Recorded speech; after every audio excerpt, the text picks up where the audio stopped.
नमस्कार, आप देख रहे हैं खबर फास्ट और मैं हूं कायनात अंसारी। भारत में कोरोना के मामले तेजी से बढ़ रहे हैं। संक्रमण का आंकड़ा 1,07,000 के करीब जा पहुंचा है।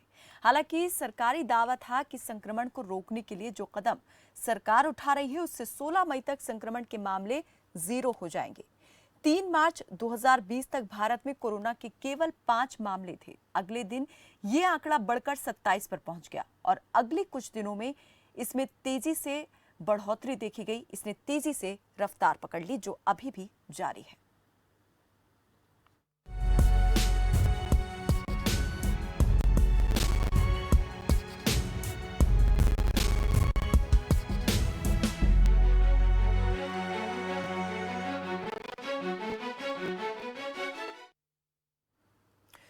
कोरोना के प्रसार को रोकने के लिए भारत ने अब तक ऐसा कुछ भी हासिल नहीं किया है जिसे लेकर हम संतुष्ट हो सके या उत्साहित हो सके।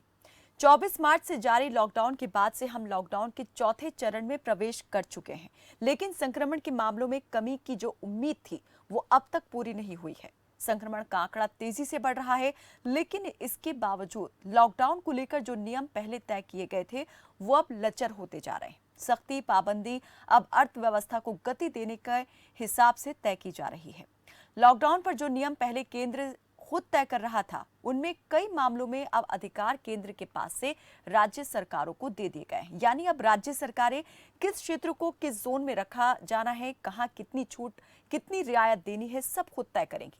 लेकिन सवाल ये उठता है कि कोरोना से लड़ने के लिए अब तक जो कदम सरकारों ने उठाए वो कितने कारगर रहे, क्योंकि इस वक्त हम सबके सामने आर्थिक चुनौती तो खड़ी ही है, साथ ही स्वास्थ्य के मोर्चे पर भी हम बड़े खतरे का सामना कर रहे हैं। ऐसे में जानना जरूरी हो जाता है कि सरकारें जो फैसले ले रही हैं उनका आधार क्या है, किस मॉडल को भारत फॉलो कर रहा है और हम कितने बड़े जोखिम से गुजर चुके हैं या गुजरने वाले हैं।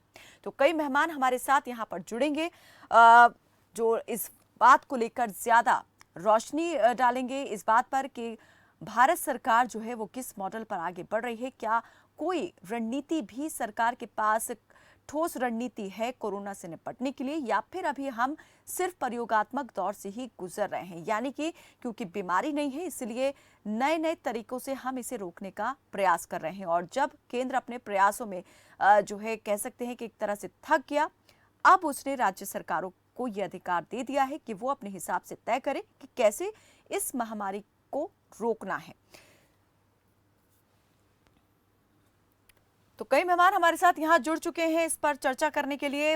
रेणु भाटिया बीजेपी की प्रवक्ता हमारे साथ जुड़ चुकी हैं, आर के आर्या अर्थशास्त्री हमारे साथ जुड़ गए हैं, संदीप चौधरी राजनीतिक विश्लेषक भी हमारे साथ जुड़ गए हैं। आप तीनों का ही बहुत स्वागत है हमारे साथ इस चर्चा में जुड़ने के लिए। कांग्रेस के प्रवक्ता आपसे कुछ ही देर में हमारे साथ जुड़ेंगे।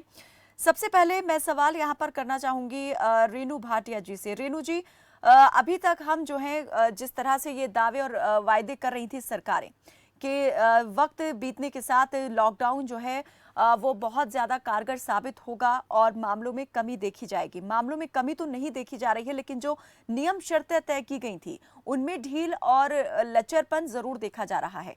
क्या कहें यहाँ पर इसे कि सरकार के पास अभी तक कोई ठोस रणनीति नहीं है इस महामारी से निपटने के लिए। कायनात, आप जानते हैं कि ये एक ऐसी आपदा, ऐसी समस्या है जिसका पूरा देश नहीं पूरी दुनिया इसके साथ जूझ रही है। और अगर आप कहें कि कोई रणनीति किसने कैसी बनाई, तो पूरे देश में नहीं पूरी विश्व में अगर आप नजर मारें, आप आंकड़े भी हर समय बताते हैं अपने न्यूज चैनल पे और सारा दिखाते हैं डिटेल। अगर आंकड़ों की दृष्टि से आप देखें तो 135 करोड़ की आबादी वाले देश में जो आंकड़े सामने आए हैं और जितना कंट्रोल हुआ है, उसको मुझे लगता है हमें सराहना चाहिए, उसकी सराहना करनी चाहिए कि इस सरकार ने कितने अच्छे तरीके से काबू किया है। अदरवाइज जिस तरह से ये महामारी रेणु जी, क्या वाकई हम ये कह सकते हैं कि हमें इस बात की सराहना करनी चाहिए, वो भी तब जब हम देख रहे हैं कि सरकार ने जो फैसले लिए वो बिना वो दूरगामी उसके परिणामों को सोचे समझे ले लिए गए, क्योंकि प्रवासी मजदूरों नहीं, की समस्या हम देख रहे हैं कितनी विकराल रूप धारण करके हमारे सामने है। जितनी मौतें अभी तक कोरोना से हो गई हैं, उससे यहाँ पर कह सकते हैं कि दूसरी बीमारियों से लोग घरों के अंदर मर गए हैं। जो मजदूर पैदल जा रहे हैं वो अपना दम तोड़ रहे हैं, हादसों का शिकार हो रहे हैं। तो समस्याएं तो यहाँ पर अनगिनत हमने सामने अपनी खड़ी कर ली हैं। कायनात, आपकी बात उस दृष्टि से बिल्कुल ठीक है, परंतु आप पूरा total scenario of the theme का देखेंगे कि किस तरह से ये लॉकडाउन करना पड़ा, किन परिस्थितियों में करना पड़ा तुरंत प्रभाव से, वो भी आप देखें। यदि कोई ऐसी बात होती ना कि 4 दिन के बाद या 4 महीने के बाद ये प्रॉब्लम आने वाली है, तो आप इससे पहले से ही सोच के रखें। ये तो ऐसी महामारी थी जो सडनली देश में, दुनिया में फैलने लगी, और देश की ओर जब तक बढ़ती तब तक लॉकडाउन का फैसला लिया गया, और बहुत बहुत सही समय पे लिया गया।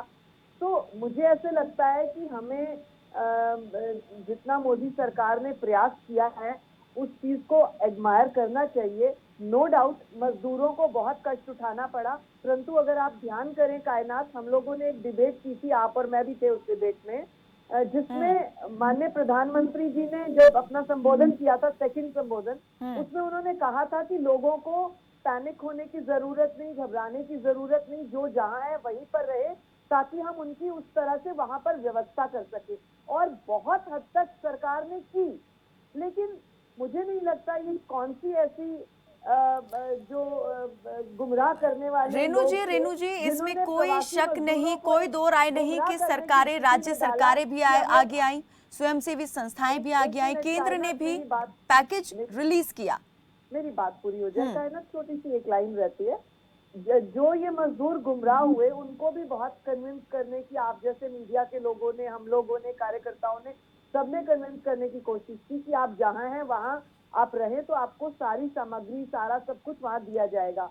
इंडस्ट्री को भी आदेश दिया गया, जो जहां काम कर रहा है किराए के हिसाब से, लोन के हिसाब से, किस्तों के हिसाब से, हर तरीके की सुविधा देने का प्रयास किया गया।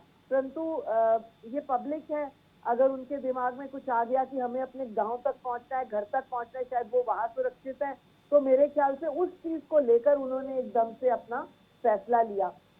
अगर आप लॉन्ग टर्म में देखें, मैंने बहुत सारे मजदूरों को, जब हम मास्क बांट रहे थे या राशन बांट रहे थे, तब बहुत सारे मजदूरों को इस तरह की बात पूछने का भी मौका मिला कि कुछ लोग ऐसे जा रहे हैं, आप उनके लिए क्या सोचते हैं, वो ठीक कर रहे हैं। तो बहुत से मजदूर जो प्रवासी हैं और अपने इन स्थानों पर हैं, क्योंकि मेरे पास फरीदाबाद के कुछ क्षेत्र का भार था इस लॉकडाउन के दौरान, तो उनको मैंने पूछा, तो उन्होंने कहा कि मैडम यहाँ से वहां चले जाएंगे तो 4 महीने में वहां से भी तो फिर दौड़े ही आएंगे। तो कहने का अभिप्राय है, जो समझ गए थे बात को वो आज भी यही है। अब फैक्ट्रीज खुली है, इंडस्ट्री खुली है, वो काम पे भी चले गए। लेकिन जिन लोगों ने गुमराही में आकर, लोगों की बातों में आकर, कुछ इस तरह के शरारती तत्वों ने जो एक अफवाह फैला दी, उस तरह की बात में आकर, कायनात, आपको याद होगा, आप लोगों ने मीडिया में भी दिखाया था, आनंद विहार का बस स्टैंड, 25,000 लोग इकट्ठे हो गए, क्योंकि उनके अंदर एक अफवाह फैलाई गई कि यहाँ पर जो दिल्ली के लोग हैं उनको निकाल दिया जाएगा, उनको ये नहीं दिया जाएगा। मतलब गलत गलत अफवाह फैलाई गई और लोगों को रेणु जी, लेकिन गुमराह किया अभी गया। अभी जो आज भी आप देखें, कुछ बड़े लोग किस तरह से मजदूरों को गुमराह कर रहे हैं, बसेस के नाम पे ऑटो और ट्रैक्टर भेज रहे हैं, साइकिल, स्कूटर भेज रहे हैं। मतलब कैसी मानसिकता है लोगों की, पब्लिक का साथ देने के बदले। नहीं, अगर मजदूरों का आरोप ही साथ लगा रहे देने हैं, के आप खुलकर बदले। लगाइए, आप किसके लिए बोल रहे हैं, क्यों, सब क्या लोग बोल रहे जानते हैं हैं, जी। 3 दिन से 4 दिन से जो है प्रियंका गांधी का ये सारा जो घोटाला सिस्टम, जो झूठा सिस्टम सामने आ रहा है, वो 3 दिन से आ रहा था। तो ऐसा नहीं है कि उन लोगों ने कोई कमी छोड़ी मोदी सरकार को बदनाम करने की, ऐसा कुछ नहीं उन्होंने किया। सब हर तरीके से हर पापड़ बेले, लेकिन माननीय मोदी जी ने जो सिस्टम बनाया है वो ठीक है, कहीं ना कहीं कुछ कमियां रह रही हैं, कुछ ढील पड़ रही है, लेकिन रेणु जी, क्या वाकई आप मानती हैं कि वो मजदूर जिनके पैरों में छाले पड़ रहे हैं, जिनकी हालत खराब हो रही है, जो जेब में पैसा ना होने के बावजूद अपने घर से पैसा मंगा रहे हैं और अब बस अपने घर पहुंचना चाहते हैं, जिनकी जुबान पर सिर्फ एक ही सवाल है कि हमें सिर्फ घर पहुंचा दिया जाए, इतनी व्यवस्था सरकार कर दे, वो किसी के बहकावे में इस तरह से आकर सड़क पर उतर आएंगे। खैर, ये तो बात है ही कि मजदूर कितना परेशान है और क्यों परेशान है। कहीं ना कहीं यहाँ पर सरकार की तरफ से ये चूक जरूर हुई है कि ये जो समस्या सरकार को पहले देखनी चाहिए थी कि ये कितनी विकराल हो सकती है, इसको कहीं ना कहीं नजरअंदाज कर दिया गया।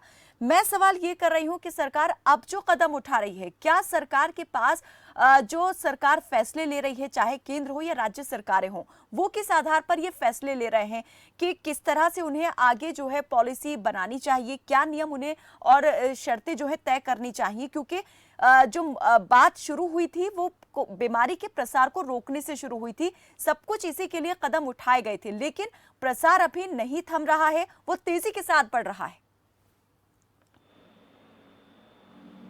जी रेणु जी।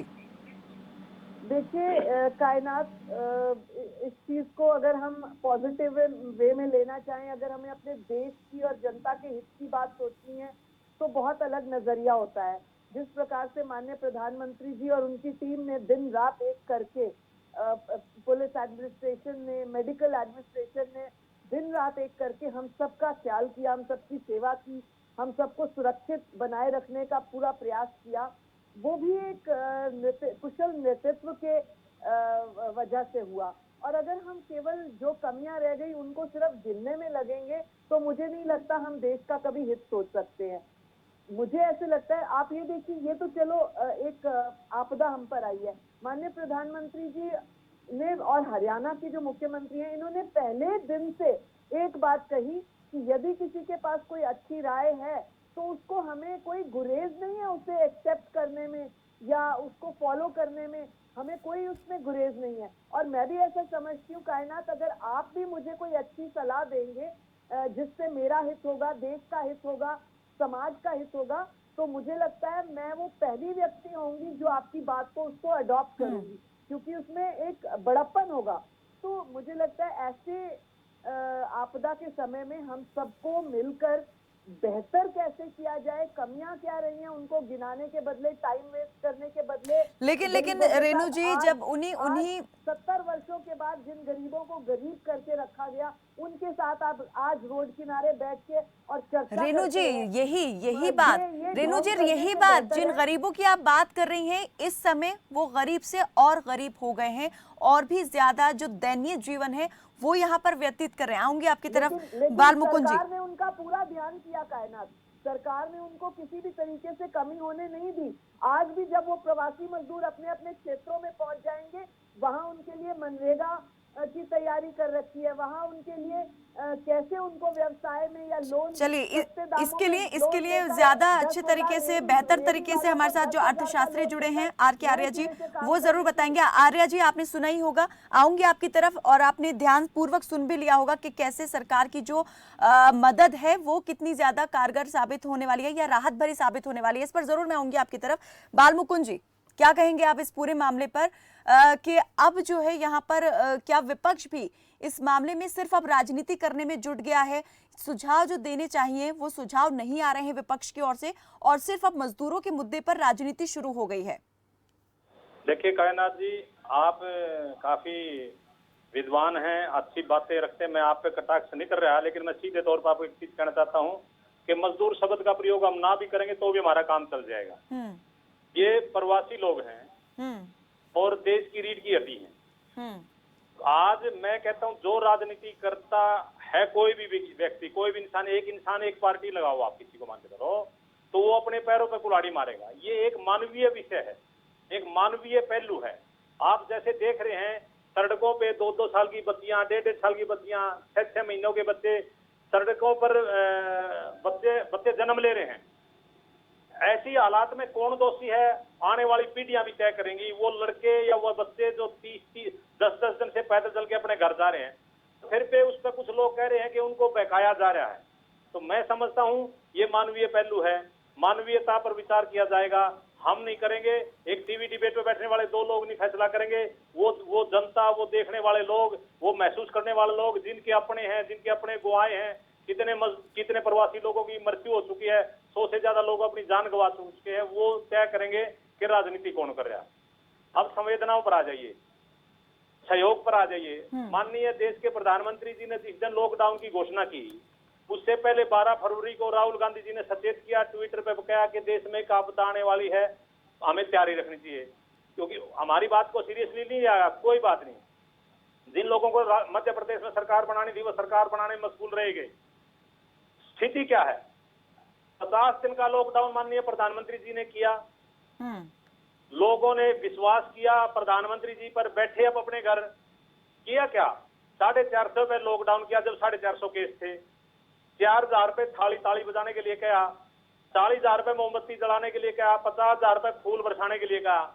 उन 50 दिन में खुद माननीय प्रधानमंत्री जी ने माना है कि हमने अपनी तैयारी की है। पीपी किट नहीं बन रही थी, मास्क नहीं बन रहे थे, वो तैयारी की है। मैं भी मानता हूं, हम भी सहमत हैं। हमें इतनी बड़ी महामारी के लिए तैयारी करनी थी, समय मिल गया।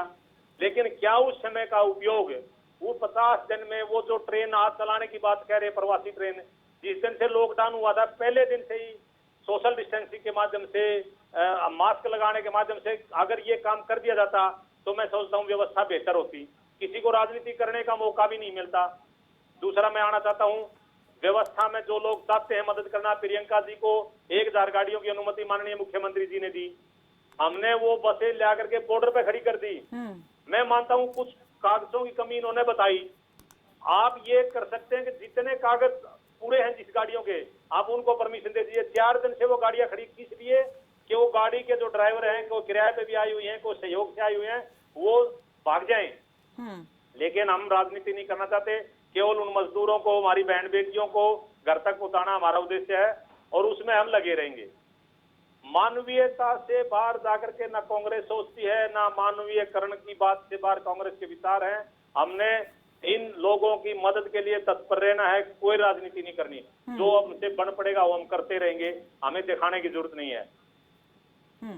आर के आर्या जी, अब आपसे मैं चाहूंगी जरा आप उस बात का जवाब दें जो अभी रेणुका जी ने कहा कि सरकार जो है कितना ज्यादा उसने रिलीफ देने की कोशिश जो है वो की है, जो इस वक्त बहुत ज्यादा मुश्किल दौर से गुजर रहे हैं हमारे जो वर्ग हैं, जो अगर मजदूर वर्ग की बात करें उसके लिए। मुझे 5-6 मिनट का समय चाहिए। जी बिल्कुल। हाँ, उससे पहले कहिएगा मत। और मैं अर्थशास्त्री हूँ और मैं अबोव पार्टी लाइन्स हूँ। मुझे बीजेपी कांग्रेस से कोई मतलब नहीं है। मैं अर्थशास्त्र की 40 साल से रोटी, इसीलिए मुझे कोई टोंटिंग नहीं करेगा। इंग्लिश में एक कहावत है, long live the king, king is dead. Long live the king is dead. तो मजदूरों का कल्याण जो है, जिस दिन पे 22 मार्च को अनाउंस किया था, उसी दिन से हो गया था। अब बुनियादी बात पे आइएगा, मैं थोड़ा मेडिकल को टच करूंगा। ICMR, Indian council of medical research, एक ऐसी इंस्टीट्यूशन है जो कि स्टैटिस्टिक्स इकट्ठी करती है वायरल और बैक्टीरियल डिजीजेस पे। ये कई सालों से चरमरा रही थी और आज की डेट में इसके पास कोई परमानेंट डॉक्टर नहीं था। इसका मतलब वायरोलॉजी के बारे में इंडिया कुछ नहीं जानता। और आप टीवी पे देख लीजिए, कभी तो हू के हैं, कभी अमेरिका के एपिडेमियोलॉजिस्ट है, कभी और कंट्री के हैं, अपना कोई नहीं है। इसीलिए उनसे सलाह मिलती तो कहाँ से मिलती, वो नहीं मिली। तो जैसे जैसे न्यूज़ गंभीर होता चला गया, जबकि पहली बार ये फरवरी के शुरू में ही पता चल गया था कि इसका इंसिडेंस ज्यादा हो सकता है, परंतु वायरस को स्टडी करने वाले नहीं थे। तो आखिर में वो टाइम 22 मार्च को आया जब लॉकडाउन अनाउंस किया और 4 घंटे के अंदर किया। और यदि ये मालूम होता कि इसका कितना इम्पैक्ट होगा लेंथ एंड ब्रेड्थ वाइज, तो डेफिनेटली इकोनॉमिस्ट भी सलाह देते कि ये जो 8 करोड़ वर्कर्स है, माइग्रेंट वर्कर्स, इनका क्या हाल होगा। और जैसे अभी बात हो रही थी कि इनको सब कुछ दिया जा रहा है, ये सेल्फ कंट्राडिक्टरी है। कि अभी जो राशन कार्ड की पोर्टेबिलिटी है, अभी सलाह दी है, सरकार ने फैसला किया है कि वर्कर जहां कहीं है एक ही राशन कार्ड चलेगा। इसका मतलब वो अब तक नहीं था, इसलिए ना उनके पास कैश था और ना उनके पास खाना था। और जो कहते हैं कि खाना देने वाले जो है एनजीओज है या वो है, मैं उन्हीं से ही पूछता हूं, क्या आपको लगातार चावल मिलते रहें तो तब आप तंदुरुस्त रह पाएंगे? बिल्कुल गलत है। ना उसके साथ कुछ स्वीट डिश है, ना उसकी कोई सब्जी है, कुछ नहीं है। और आपको रेलवे स्टेशन पे और सूरत और बड़ौदा में दिखा रहे हैं कि 5 दिन पहले खाना मिला था, अब एक टाइम का मिला था, हम 6 परिवार के लोग हैं, ये है। इसीलिए जो अनएंटिसिपेटेड है, देखिए कोई भी प्राइम मिनिस्टर की इंटीग्रिटी पे कोई डाउट नहीं करता, परंतु जो स्कूल ऑफ थॉट होता है, जो कोऑर्डिनेशन होता है, जो फेडरल स्ट्रक्चर के साथ स्टेट का हिसाब किताब होता है, इट वाज कंप्लीटली मिसिंग। एक दूसरे की कोई कोऑपरेशन की बात नहीं है। अभी स्टेज ये हो गई है कि 3000 से 5200 5300 का आंकड़ा जा रहा है और बॉम्बे के अंदर मॉर्चरीज ओवरफ्लो कर रही हैं और तेलंगाना के अंदर ओवरवेलमिंग हो रही है। अब सवाल ये आ गया था कि स्टेट्स के पास पैसा नहीं है, क्योंकि स्टेट्स को 50% सेंटर से मिलता है और 50% स्टैंप ड्यूटी, रजिस्ट्रेशन, इलेक्ट्रिसिटी और जीएसटी से 15% वहां से आता है, 35% दूसरी जगहों से मिलता है और 50% डिवोल्यूशन ऑफ फंड होता है। और जहां तक मनरेगा का सवाल है, मनरेगा के लिए बिहार और उत्तर प्रदेश काफी वीक स्टेट्स है, क्योंकि ये सेंट्रली स्पॉन्सर्ड स्कीम है। वो 40,000 करोड़ इमीडिएटली इंप्लीमेंट नहीं हो पाएगा। पहले भी उसके टेकर बहुत ज्यादा थे, क्योंकि जब से कंस्ट्रक्शन एक्टिविटी खराब हो गई है उसके बाद से सारे मनरेगा पर है और मनरेगा पर 60,000 करोड़ पूरा नहीं पड़ता था और 100 मैन डेज के अंदर किसी को 40 दिन की, किसी को 42 दिन की रोजी मिलती थी। अब ये सारे उसी में शेयर करेंगे। 1 लाख करोड़ जरूर हो गया है, वो गवर्नमेंट ने 40,000 करोड़ नकद दिए हैं, परंतु बिहार और उनको स्टेट जो यूपी वगैरह है, ये वीक स्टेट्स है, इनके पास फाइनेंसेस मिलाने के लिए नहीं होते। इसीलिए देखेंगे कि मनरेगा में यूपी, बिहार और वेस्ट बंगाल, उड़ीसा में जो पेमेंट है वो कम होती है। 202 की जगह कितनी कम होती है, जितने उनके पास बजट होगा, क्योंकि एकोमोडेट सबको करना है। अब सवाल ये है कि जब बिल्कुल हैंड टू माउथ भी नहीं रहे और जो मजदूर लोग हैं, ये अभी एक प्रवक्ता बता भी रहे थे कि रास्ते में मर रहे हैं, अगर उनको यहाँ पे जन्नत नजर आ रही होती तो क्या लेडीज जो है, बड़ी बेशर्म की बात है, एक लेडी बच्चे को रास्ते में ही डिलीवर कर रही है और प्रवसा के दौरान उसके कपड़े कैसे हो गए होंगे। मेरे लिए तो खाली ये डूब मरने के अलावा कोई बात नहीं है। और एक सीमेंट के जो रोलर है उसमें से 5 बंदे निकल के आ रहे हैं इतनी छोटी सी पॉकेट से। इससे भयानक दुर्दशा, पहले 70-71 में ये कहते थे कि ये जो भैंस है, अगर वैगन पे इसको खड़ी करेंगे तो एक वैगन के अंदर 4 भैंस आ सकती थी और तब ये गरीबी इतनी ज्यादा थी 70 के अंदर। अब तो भैंसों से क्या कीड़े मकोड़ों की हालत हो गई है, वो इनकी वर्कर्स की या मजदूरों की, 8 करोड़ वर्कर्स की। तो अब क्या है कि अभी जो एसिम्टोमेटिक केसेस है, गवर्नमेंट क्लेम कर रही है, मैं आपको बता दूं कि 2 लाख पीपीई बन रहे हैं, उनमें 80% मेडिकल टेस्ट पर खरी नहीं उतर रही है। इसीलिए डॉक्टर्स उसको रिस्क नहीं ले रहे, क्योंकि वो मटेरियल इंडिजिनस नहीं हो सकता था, वो मटेरियल चाइना से मंगाना चाहिए था। देसी पीपीई कामयाब नहीं है, डॉक्टर रिस्क नहीं ले सकते। और अभी आपके ही टीवी पे आंकड़ा दिखा रहे हैं कि 10,000 लोगों के पीछे 0.7 डॉक्टर्स है और चाइना के अंदर 4.2 है, यूएस के अंदर 2.5 है, इंग्लैंड के अंदर 3 पॉइंट कुछ है। तो कुल मिला के डॉक्टर्स इनसफिशियंट है, बेड्स इनसफिशियंट है, वेंटिलेटर इनसफिशियंट है। और अब जब हम आगे बढ़ेंगे, जो दुर्दशा होगी वो खाली पब्लिक की होगी, और जिन्होंने रोटियां सेकनी थी वो सेक ली। कल तक भी तमाशा हो रहा था प्रियंका गांधी का और योगी आदित्यनाथ का। Yogi Adityanath has gone to that extent कि that the president of the UP Congress will be put behind bar. आप पुट करिए, चाहे वो 1000 बसें थी या 200 बसें थी या ऑटो रिक्शा थी या कुछ थी, मजदूर वहां से चल पड़ते या कि वो पैदल ही चले जा रहे हैं। चलिए 800 किलोमीटर में 150-200 किलोमीटर भी चल पड़ते।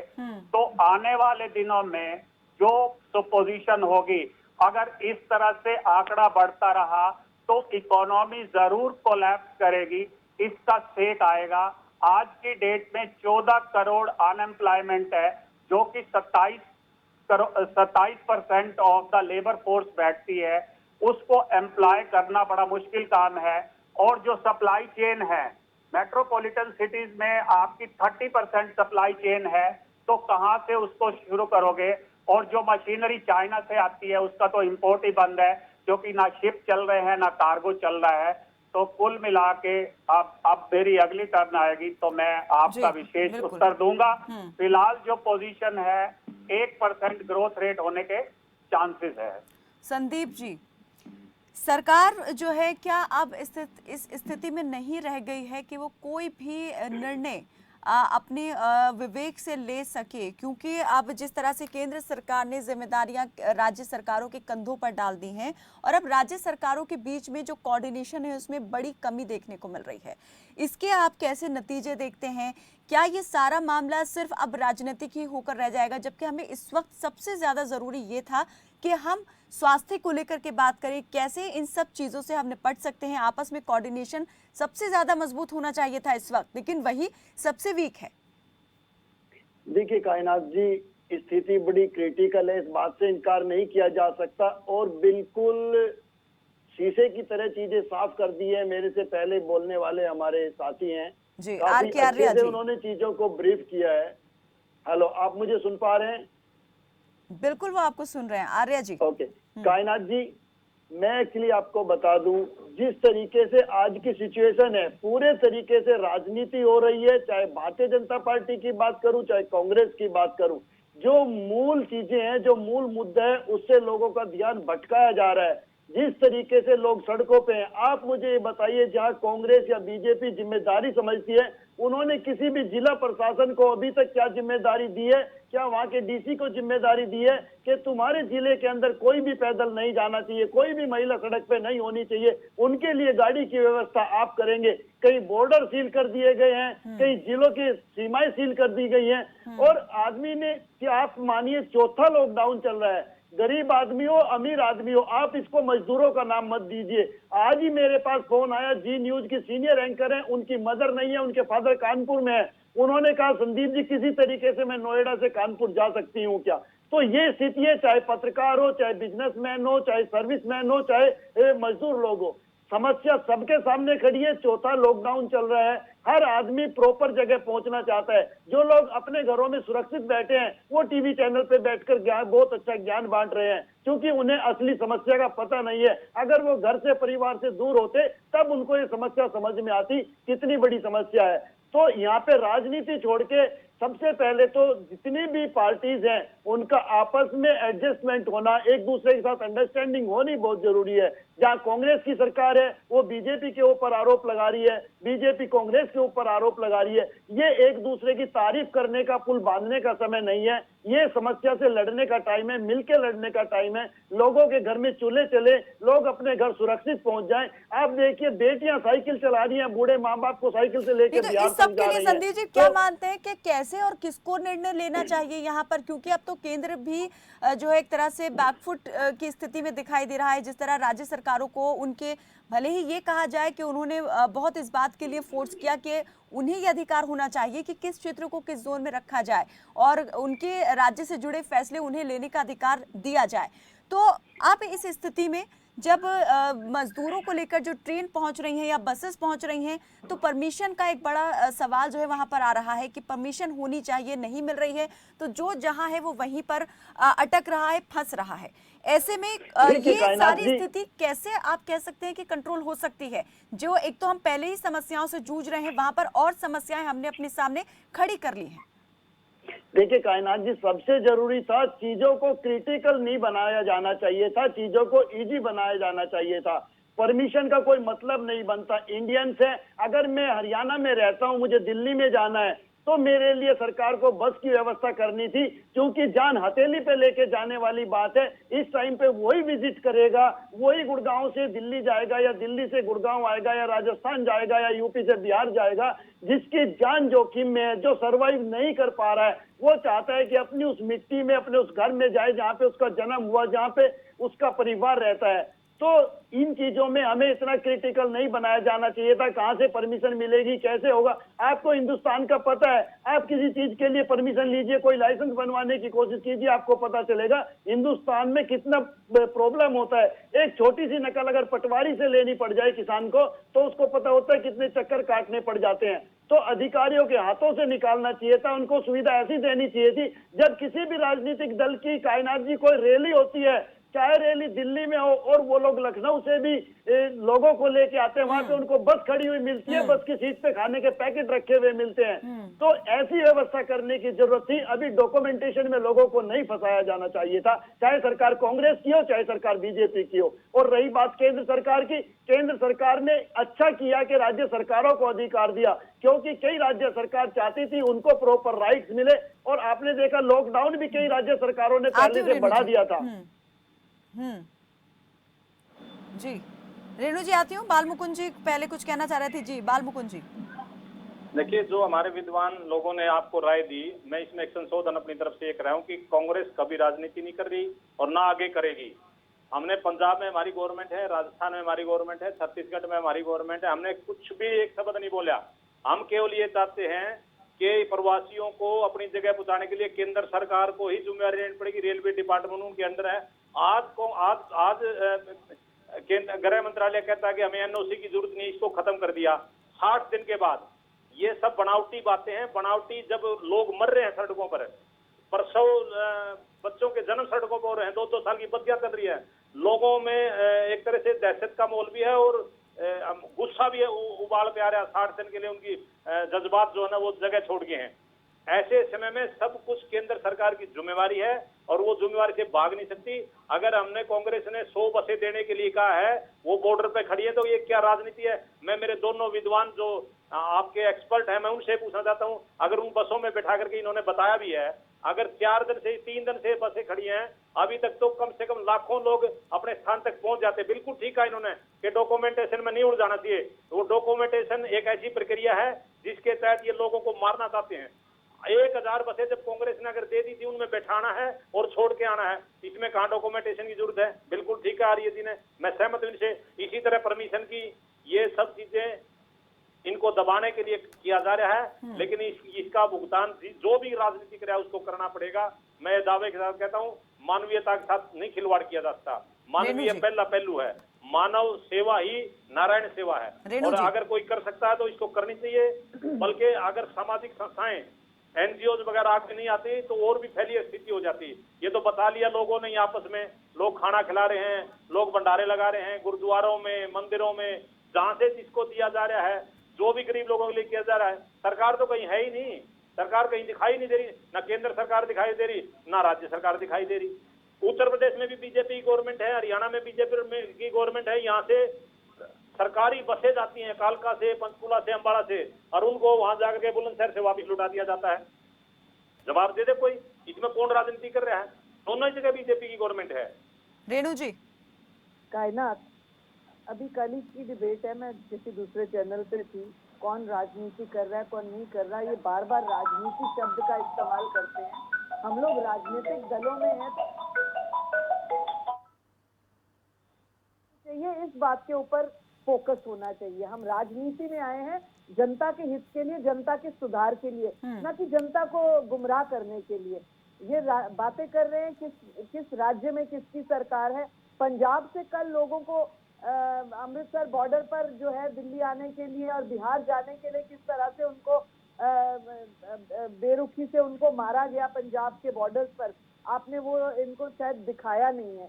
परंतु मुझे लगता है कि यहाँ पर सवाल इन सब बातों का नहीं उठता, क्योंकि आरोप प्रत्यारोप के लिए और बहुत से मुद्दे होंगे, और जब बोलने का मौका आता है, जब विधानसभाओं में बात करनी होती है, जब लोकसभाओं में बात करनी होती है, तब हमारे विपक्षी दल एक्टिंग करके और बाहर निकल जाते हैं ताकि उनको कोई जवाबदेही ना देनी पड़े। तो कहने का अभिप्राय ये है कि यहाँ पर इस समय इस तरह की बातों को मैं समझती हूँ बेमानी बातें हैं। किस तरह से हम जनता का हित सोचे उस बात के ऊपर फोकस करना चाहिए। और ये बार बार जो बात आ रही है कि मजदूर इस तरह से परेशान हो रहे हैं, नो डाउट बहुत से मजदूर परेशान हो रहे हैं, इस बात से हम डिनाई नहीं करते। लेकिन कायनात, अगर आप हमारे सीनियर लीडर्स की बातें सुनेंगे और उनकी रिकॉर्डिंग बार बार दिखाएंगे तो उन्होंने हर एक प्रवासी को, भाई बहन को ये निवेदन किया। माननीय मोदी जी ने तो अपने सेकंड जब उनका जनता के साथ रूबरू होना था, उन्होंने हाथ जोड़ के विनम्र निवेदन किया अपने देश की जनता को कि मेरे प्रवासी भाइयों बहनों, आप जहां पर हैं आपको वहीं पर सुविधा दी जाएगी, किसी के बहकावे में ना आए, आप जहां पर जितने समय तक काम कर रहे हैं आपको वहीं सुविधाएं दी जाएंगी और दी गई। कायनात, मैं एक अपने आप को गारंटी के साथ आपको कह सकती हूँ कि मेरे से ऊपर भी जिम्मेदारियां दी गई कि जो प्रवासी मजदूर हैं, जो दिहाड़ी के मजदूर हैं, जो लेबर थी, कंस्ट्रक्शन की और इस तरह की जो बाहर से आई थी, उन लोगों तक भोजन पहुंचाने का काम मैंने स्वयं भी किया है। तो मैं जानती हूँ कि किस तरह से मैनेजमेंट हमारे प्रदेश में और केंद्र से की गई थी। लेकिन क्योंकि जो है बहुत बड़ा देश है, 135 करोड़ की आबादी है, कुछ लोग समझते थे इस बात को, कुछ नहीं समझे, और जो नहीं समझे उन्होंने रेणु जी, सवाल वही तो है कि यहाँ पर लेकर इस तरह पॉपुलेशन के हिसाब से और भौगोलिक दृष्टि के हिसाब से जिस तरह से चीजों को देख करके चलना चाहिए था, फैसले लेने चाहिए थे, उस तरीके से नहीं लिए गए और शायद यही वजह है कि आज हम और समस्याओं का सामना जो है वो कर रहे हैं। ऐसा नहीं है कायनात, फैसले तो बहुत अच्छे लिए गए, लेकिन मुझे लगता है बहुत जल्दी लोगों ने अपना वो धैर्य छोड़ दिया। आप ये देखिए, जितनी भी हमारी पैकिंग थी कच्चे अनाज की प्रवासी मजदूरों के लिए, जो एकदम लॉकडाउन में जैसे रेहड़ी वाले, जैसे कंस्ट्रक्शन में काम करने वाले, इस तरह वाले जो दिहाड़ी मजदूर थे, उनके लिए 15 दिन के भोजन की, कच्चे भोजन की व्यवस्था कर उनके स्थानों तक पहुंचाई गई। जो जहां पर जिस भी क्लस्टर में रहता था वहां तक पहुंचाई गई, और मैं स्वयं उस जो है पहुंचाने के टीम का एक हिस्सा हूँ। तो ऐसा नहीं है कि उनके लिए किया नहीं गया। डेफिनेटली 15 से 20 दिन का राशन उन तक पहुंचाया गया ताकि नेक्स्ट कमिंग 20 दिन में कुछ और बेहतर व्यवस्था हो। परंतु इसी दौरान जो वो लोग बरगलाए गए और गुमराह किए गए, और वो खुद भी उन्होंने अपना जो धैर्य छोड़ा, वहां से व्यवस्था कुछ बिगड़ी, परंतु उनको बेहतर करने का प्रयास भी किया जा रहा है। अब लोगों 1200 ट्रेन चालू की गई, 300 ट्रेन हरियाणा से मेरे भाई बैठे हुए हैं, पंचकुला से, ये जानते हैं कि रोहतक से, सिरसा से बिहार तक की ट्रेन और दूसरे बंगाल तक की ट्रेन, सभी ट्रेन को चलाया गया। और आप ये भी जानते हैं कि 4000 लोग अगर एक ट्रेन में एट ए टाइम ट्रैवल कर सकते हैं, तो उधर 2800 की व्यवस्था हुई। रेणु जी, सवाल फिर घूम फिर के वही आ जाता है जो अब किया जा रहा है, वो 2 महीने पहले क्यों नहीं किया जा सका? कहीं तो कमी रह गई, कहीं तो दूरदर्शिता की कमी यहाँ पर रही। लॉकडाउन अभी भी है, लॉकडाउन तब लगाया गया था, नया अनाउंस किया गया था संभावित खतरे को देखते हुए। कायनात, एक मिनट, हम कैसे सोच सकते हैं कि जो हम आज कर रहे हैं वो 2 महीने पहले हो सकता था? 2 महीने पहले जो पोजीशन थी, ये सोचा गया कि अगर जो मजदूर, जो व्यक्ति जो जहां पर है, ये तो प्रवासी भाइयों बहनों की बात है, जो लोग स्टूडेंट्स थे, जो लोग जॉब के लिए गए हुए थे, उन लोगों को भी निवेदन किया गया था जो जहां पे हैं, पहले भी तो हॉस्टल्स में रह रहे थे, किराए पे रह रहे थे। लेकिन अगर ये तय ही नहीं था कि कब तक के लिए इस तरह के हालात रहने वाले हैं, और क्या ये संभव है कि इतनी बड़ी संख्या में लोगों को रोका जा सके, सभी सुविधाएं उनको लंबे वक्त तक दी जा सके? अगर ये सब कुछ पहले से इस बारे में नहीं था कोई आइडिया, तो शायद इस बारे में पहले सोचा जा रहा था, लेकिन एक बड़े वर्ग को ही यहाँ पर पूरी तरीके से अनदेखा कर दिया गया। संदीप जी, भारत में कई ऐसे राज्य भी हैं जहां पर तेजी से संक्रमण के मामले बढ़े हैं, लेकिन अगर कुछ राज्यों की बात करें, अगर केरला की ही बात करें, तो एक ऐसा यहां पर राज्य सामने आता है जहां पर संक्रमण की दर पर भी काबू पाया गया है, मामले भी वहां पर इतनी तेजी से नहीं बढ़े। कह सकते हैं कि एक मॉडल के तौर पर केरला को देख सकते हैं। तो अगर केरला एक मॉडल हो सकता है, तो उस जैसे और भारत में जो दूसरे राज्य हैं वो उसकी रणनीति को क्यों अडॉप्ट नहीं कर सके? यहाँ पर आप देखते हैं कि अगर केरला सरकार ने वहाँ पर क्या किया, कैसे कंट्रोल में किया, केसेस को दूसरे राज्य इस बारे में डिस्कस करते तो शायद हालात आज कुछ और होते। लेकिन यहाँ पर अभी भी चीज़ें एक दूसरे से जो है वो या तो छुपा कर की जा रही हैं या फिर उनसे पूछने की ज़रूरत ही समझी नहीं जा रही। देखिए कायनात जी, अगर बात केरला की करते हैं तो आप हिंदुस्तान के अलग अलग स्टेट हैं, बड़े स्टेट भी हैं, छोटे स्टेट भी हैं, सबकी स्थिति परिस्थिति अलग अलग है। जिस तरीके से अगर आप दिल्ली की बात करें तो दिल्ली में आपके कन्याकुमारी से लेके कश्मीर तक, गुजरात से लेके आसाम तक सभी लोग दिल्ली में रहते हैं, सभी ट्रेवल करते हैं। तो सभी स्टेट्स की अलग अलग स्थिति है। आप उत्तर प्रदेश को केरला से कंपेयर नहीं कर सकते, मध्य प्रदेश को केरला से कंपेयर नहीं कर सकते। लेकिन सबसे इंपॉर्टेंट चीज ये है कायनात जी, अगर पुलिस वाले अपनी ड्यूटी को अंजाम दे सकते हैं, वो कोरोना ग्रसित हो सकते हैं, डॉक्टर अपनी ड्यूटी को अंजाम दे सकते हैं, वो कोरोना से संक्रमित हो सकते हैं, तो इसी तरीके से जो हमारे नेता हैं, जो हमारे एमपी हैं, विधायक हैं, मंत्री हैं, जो संगठन में बड़ी बड़ी पोस्टें लेकर बैठे हैं, पोस्टों के पीछे भागते हैं, पदों के पीछे भागते हैं, जब वो इलेक्शन लड़ते हैं तो उनके बहू, बेटी, बहन, रिश्तेदार सब फील्ड में जाते हैं वोट मांगने के लिए। आज जब हमारे मजदूर, हमारे किसान, हमारे दूसरे भाई बहन परेशान हैं, वो क्यों उनको अपनी गाड़ियां लेकर नहीं निकलते, क्यों उनको ठिकाने तक पहुंचा के नहीं आते? और मुझे किसी एक नेता का नाम बताइए जो उसने रोड पे चलते किसी भूखे को, परेशान को अपने घर में संभाल के रखा हो कि आपके पास घर नहीं है, आप किराए के मकान में रहते थे, आपको चिंता करने की जरूरत नहीं है, आप मेरे मकान में आकर रहिए, आपका खाने पीने का खर्चा मैं उठाऊंगी। आप एक आदमी का नाम बता दीजिए। कायनात जी, दुख होता है ऐसे लोगों से, ऐसे नेताओं से जो फोटो खिंचाकर आते हैं, खाना नहीं खिलाएंगे, खाना आप खिला रही होंगी, लेकिन वो हाथ में रोटी का टुकड़ा लेंगे, किसी को देते हो, फोटो खिंचाएंगे, फेसबुक पे डाल देंगे। इस तरीके के नेताओं की भरमार है आज की तारीख में। हमें देश को ऐसे नेता चाहिए जो समर्पित भाव से काम करने वाले हो, जो घर बार छोड़ करके काम करने वाले हो, जो डंडा छोड़कर काम करने वाले हो। ये राजनीति करने का वक्त नहीं है, न राजनीतिक लोगों की जरूरत है। संदीप जी, रेणु जी भी आपसे एक सवाल कर रही हैं कि क्या जो आप कह रहे हैं वो खुद आपने अपने ऊपर जो है उसका अमल किया, उस बात को लेकर के अप्लाई किया? मैं कायनात जी, देखिए मैं कायनात जी कोई नेता नहीं हूँ, ना मैं एमपी हूँ, ना एमएलए हूँ, एक किसान का बेटा हूँ, अपने घर में बैठा हूँ। आपको मैं जो मैं हेल्प कर सकता था, मैं व्हाट्सएप की कॉपी आपको भेजूंगा। कई ऐसे पत्रकार साथी भी हैं जो छोटे पदों पे काम करते हैं, उनके पास पॉकेट मनी नहीं थी, मैंने उनको पेटीएम करके उनका कुछ काम करने का संदीप जी पूरी बात कर लेंगे, फिर मैं आपको जरूर टाइम देती हूँ। जी रेणु जी। मेरे बड़े भाई, मैं आपसे सिर्फ इतना जानना चाहती हूँ, बड़ी बड़ी बातें करना, नेताओं के ऊपर पॉइंट आउट करना, पार्टियों की गिनती गिनना बहुत आसान है। अभी आप कह रहे हैं मैं एक नेता नहीं हूँ, क्या किसी ने अपने घर में आश्रय दिया? इंसानियत के नाते, एक जिम्मेदार नागरिक के नाते, आती हूँ मुकुंद जी, आती हूँ आपकी तरफ। के नाते क्या आपने दो व्यक्तियों को इस तरह से संभाला? क्या दो परिवारों को आपने राशन दिया? आपका इतना सामर्थ्य तो होगा। देखिए फिर बात वही आ गई, आरोप प्रत्यारोप पर। अगर हम इसी तरीके से करते रहेंगे सॉल्यूशन कुछ नहीं निकलेगा। कायनात जी, आपकी बात है, ये इल्जाम लगाने के ऊपर की बात है, ये सोच की बात है। जी संदीप जी, जल्दी से अपनी बात पूरी कीजिए। जी बड़ी बड़ी बातें करते हैं। कायनात जी जिस तरीके से ये बात कर रही है, ये जिम्मेदारी सांसद की है, ये विधायक बिल्कुल आते हो रहे जी, आपकी भी बात होगी जी। उनको पैसा मिलता है इस काम के लिए, उनको झगड़ा हो फंड जाएगा मिलता है, तो उन्होंने अपना फंड कहाँ खर्च किया? इस तो मैं आपको रोको भाई। रेणु जी एक एक करके संदीप जी। जी एक छोटी सी बात कंप्लीट करके मैं चुप हो जाऊंगी। 2 पॉइंट आर्य जी बस थोड़ी सी बात रेणु जी करना चाहती हैं अपनी पूरी, वो ले लेते हैं, उसके बाद आपकी तरफ। जी चुप होना चाहती जी। मैं इस चीज को ह्यूमैनिटी के साथ गिनती हूँ, सोशल सोच के साथ गिनती हूँ, इंसानियत के साथ गिनती हूँ। मैं शपथ लेकर कहती हूँ कि मैंने अपनी जितना मेरा सामर्थ्य था उतने लोगों को सेवा मैंने की। मैंने कोई फोटो नहीं डाली, मुझे किसी पद का लालच नहीं है। रेणु जी, बिल्कुल मैं यहाँ जिम्मेदार किसी नागरिक की हूं, मैंने किया। बिल्कुल मैं नीयत यही पर उम्मीद शक अपने नहीं सारे है। भाइयों हर से कोई करती हूँ जो व्यक्ति इतनी अपने बड़ी-बड़ी सामर्थ्य के बातें हिसाब करते से हैं। कर रहा है, लेकिन जहाँ पर फिर सीमाएं आ जाती हैं कि आप एक हद तक ही उसकी मदद कर लेकिन सकते अगर हैं। हम हम कायनात, जब हम प्रवासी एक मजदूरों का वन टू दर्द वन देख रहे होल्डिंग हैं, हैंड की हम बात उन्हें करते खाना हैं, जरूर दे सकते हैं, लेकिन जो घर वो चाहते हैं, अपने घर जाना चाहते हैं, उस घर तक हम उनको पहुंचाने में समर्थ नहीं है। ये फैसला सरकारें ही ले सकती हैं।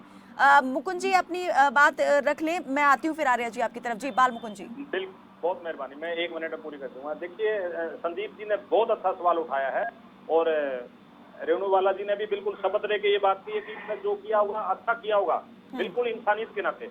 मैं ये बताना चाहता हूँ, हमारी कांग्रेस पार्टी ने, आदरणीय कुमारी शैलजा जी ने कोविड के लिए हमारी एक कमेटी बनाई, इसमें रामकिशन गुर्जर जी, रोहित जैन जी और मुझे, मैं पार्टी के प्रवक्ता के तौर पर 3 लोगों को रखा। हमने अपनी तरफ से जो किया, मैं ब्रीफ करूंगा आपको। जितनी सरकार की जो लाइन थी, जिस पर रजिस्ट्रेशन होने थे लेबर के, हमने जिन लोगों ने हमसे मदद मांगी, हमने रजिस्ट्रेशन कराई और पानीपत से, रेवाड़ी से मैक्सिमम लोगों को भेजा। और मैं आपके माध्यम से धन्यवाद करना चाहता हूँ, पानीपत में एसडीएम बहुत बढ़िया, बहुत अच्छा आदमी है, जो भी है, मैं उनका नाम भी नहीं जानता। पानीपत एसडीएम ने बहुत हमारे कोऑपरेट किया, पंचकुला एसडीएम भी बहुत अच्छा कोऑपरेट कर रहा है, बहुत लोग अफसर भी कोऑपरेट नहीं कर रहे।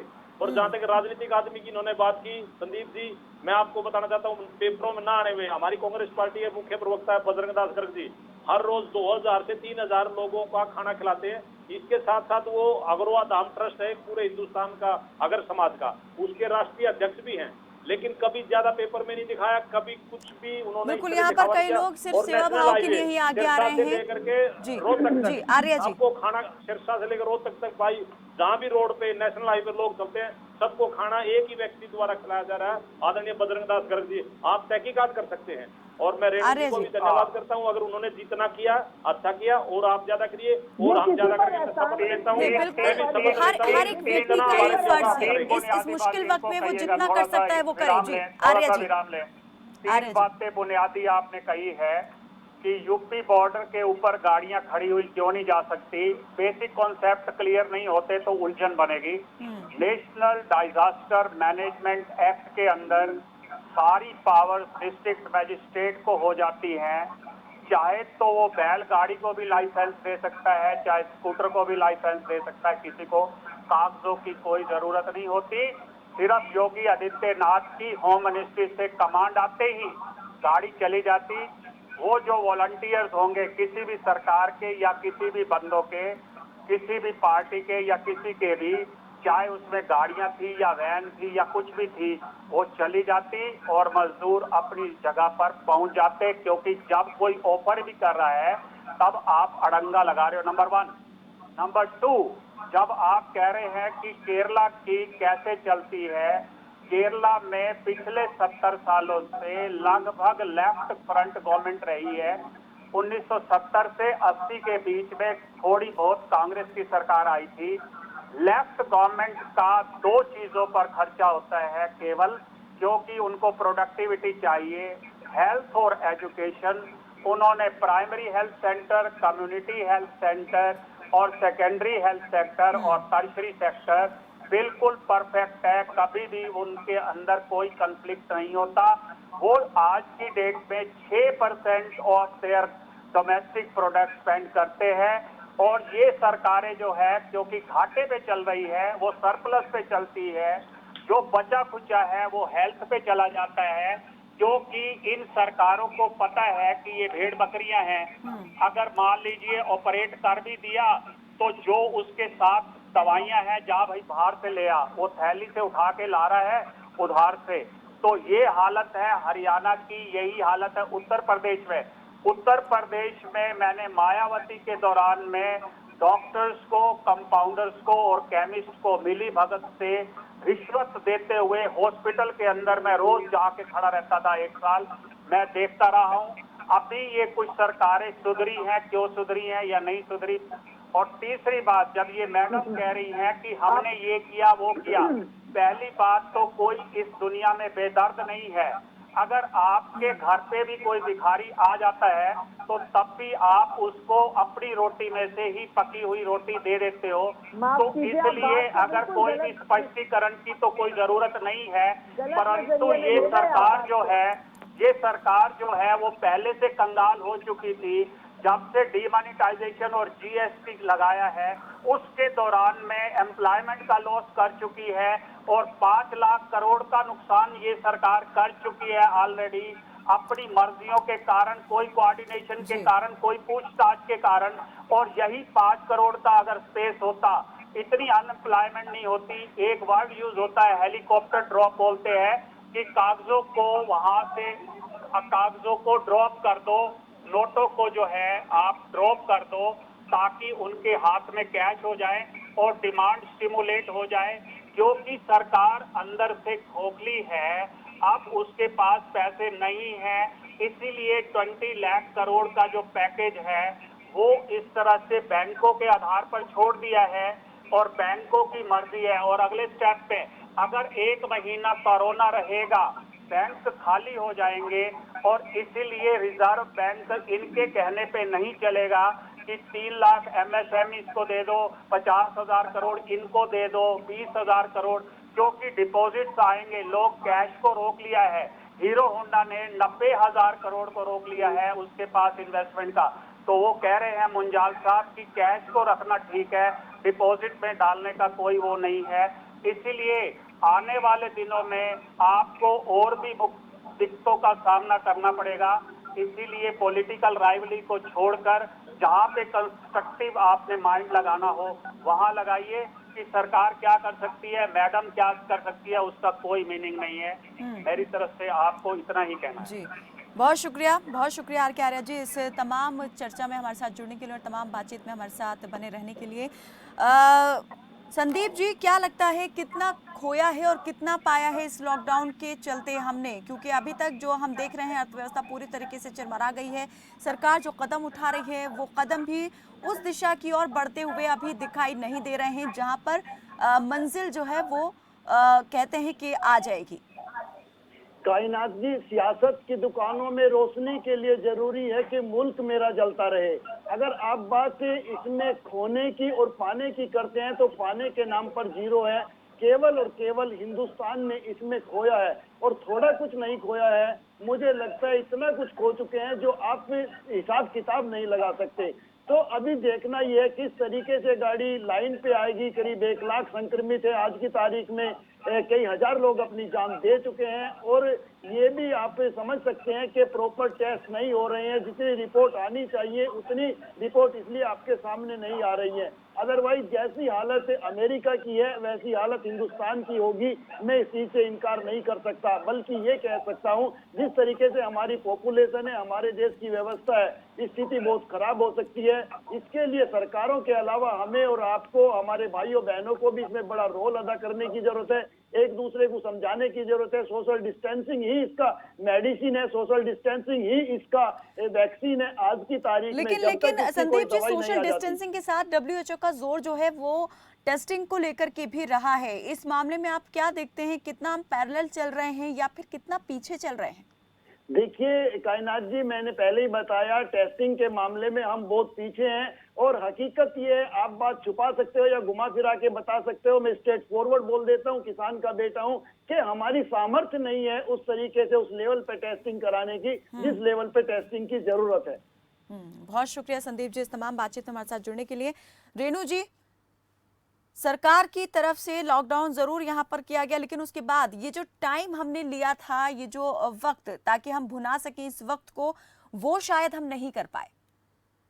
कायनात, बिल्कुल मैं समझती हूँ कि अगर आबादी के नजरिए से हम देखें तो ऐसा बिल्कुल नहीं है। मैक्सिमम प्रयास किया गया, सोशल डिस्टेंसिंग को ध्यान करके ट्रांसपोर्टेशन उसी तरीके से की गई। लोगों के घर तक अनाज पहुंचाने की जो डिपो होल्डर्स है उनको जो आदेश दिए गए वो उसी हिसाब से दिए गए कि आप इतने लोगों को रोज बुलाएं और डिस्टेंसिंग करके उनको अनाज दें। तो ये सारी चीजों को सिस्टमैटिक इसी सरकार ने किया है और ये बात बिल्कुल आपकी सही है कि बहुत ज्यादा एकदम मिस होने की वजह से, मिसमैनेज जो ये किया गया सिस्टम जो हुआ, ये अफवाह की वजह से हुआ, सरकार की किसी कमी की वजह से नहीं हुआ। और मैं आपके चैनल के माध्यम से, आप पूरे देश में इस न्यूज को दिखाते हैं, आपके चैनल के माध्यम से मैं सभी अपने प्रवासी भाइयों बहनों को निवेदन करूंगी कि जो जहां पर है कृपया करके वही रहे। जल्द इस चीज से हमें निजात मिलेगी, इसको हम सुधार पाएंगे और आप दोबारा एक बार फिर अपने काम पे निकलेंगे। इसलिए बहुत ज्यादा हम पैनिक ना करें, ताकि हम इस व्यवस्था को भी बनाए रखें और सरकार का सहयोग भी कर सकें। सरकार का सहयोग भी कर सकें, लेकिन रेणु जी इसके लिए ये भी ज़रूरी है ना कि हम कुछ ऐसे एक ठोस रणनीति के तहत काम करते चलें। यहाँ पर अभी भी लग रहा है कि जो फैसले लिए जा रहे हैं वो भी अभी एक्सपेरिमेंटल बेसिस पर लिए जा रहे हैं। राज्य सरकारें अपने तरीके से अब फैसले लेना शुरू कर चुकी हैं, लेकिन अगर केसेस की बात करें तो यहाँ पर उन राज्यों में भी केसेस कम नहीं हो रहे हैं जहाँ पर ढील अब बहुत ज़्यादा दे दी गई है। तो ये ढील कितनी ज्यादा आपको लगता है कि राहत भरी हो सकती है या आफत भरी हो सकती है?